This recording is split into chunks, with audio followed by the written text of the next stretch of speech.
Hey everybody, Aaron Cowan, Sage Dynamics for Kenzie's Optics. In this video, we're going to talk about some good, solid professional advice on choosing a weapon-mounted light for your handgun, be it for duty carry, home defense, personal defense. In some circles, the weapon-mounted light is still a very controversial topic, although that's becoming more of an exception than the rule because people are realizing, as I've always said, pistols get lights because they get sights. If I'm going to use the firearm and I'm going to shoot in a reduced or a low light environment, I want to have a weapon-mounted light because it allows me to use the grip I'm the most familiar and probably the most practiced with. There are a lot of good light brands out there, but there's also some light brands out there that aren't as good. So in this video, I'm going to be talking about the lights that I would definitely recommend for personal carry, for duty carry, or for home defense use. One of the most well-known, and some people might even say iconic, is the Surefire X300u, which has really good output, good mounting options, and you can have aftermarket switches available if you don't like the little switching systems. The Surefire has been pretty much the standard, and I would still consider it the standard. Just like when I talked about my choosing a pistol optic, the Surefire being the standard means something could be slightly arguably better or arguably worse, but Surefire is kind of the bar, and I want to see things that meet that standard or proceed slightly higher above it. The features of the X300u, it is 123 powered, so 123A rechargeable or non-rechargeable batteries, which appeals to a lot of people. Some people aren't really willing to make that leap to rechargeable, and that's fine. If you want to run battery or battery-only light, this is definitely the light to choose. The switching system is ambi and universal, and I've always appreciated that, and the light output for its size is very respectable.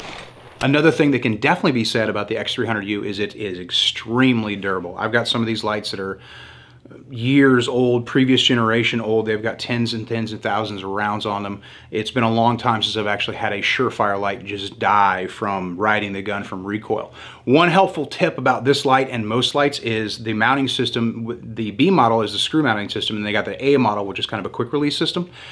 Make sure you're using the proper adapter lug for the gun that you're using. There's a universal and then there's a 1913. The best way to check is to install it on the gun, and before you tighten it down, see if the light will move forward and back. If it will, you need to change out that lug for the other lug that comes in the package so you don't have any movement, because over time with recoil, that can damage the internal circuitry of the light, something you definitely don't want to risk. You want it to be as snug as possible. A newer light, but definitely worth the reputation it has gotten, is Modlite. They make the PL350 for handgun purposes. It can be optioned with their OKW or their PLH V2 head, which gives you a ridiculous amount of light output. And I'm a big fan of as much light as possible. I know some people say you only need X amount of lumens. No, you need proper light training.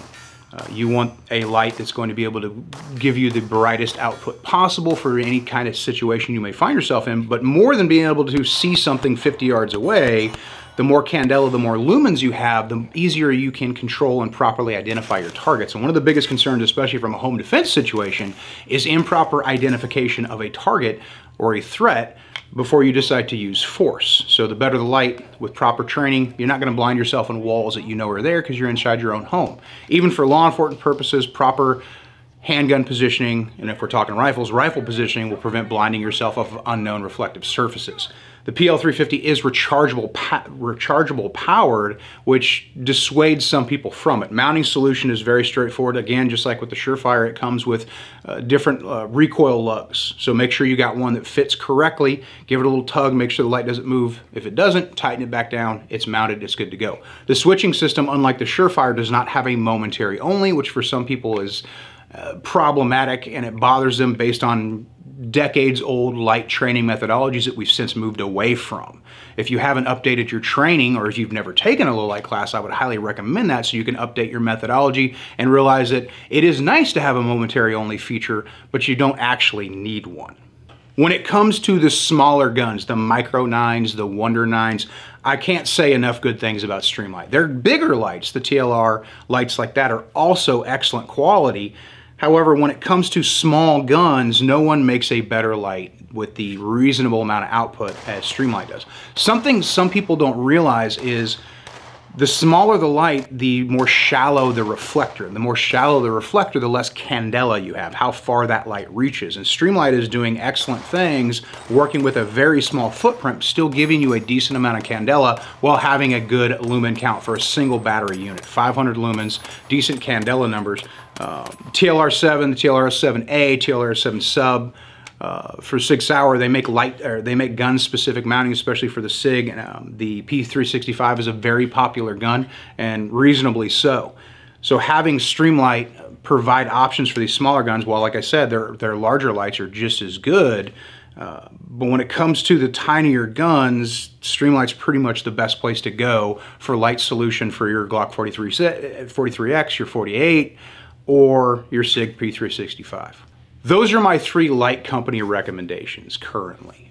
Again, there's other lights out there and they may serve your purpose, but they're not lights that I would personally recommend based on my experience seeing thousands and thousands of students over teaching well over a decade longer, and which lights work, which lights don't work so well, and which lights habitually fail the user.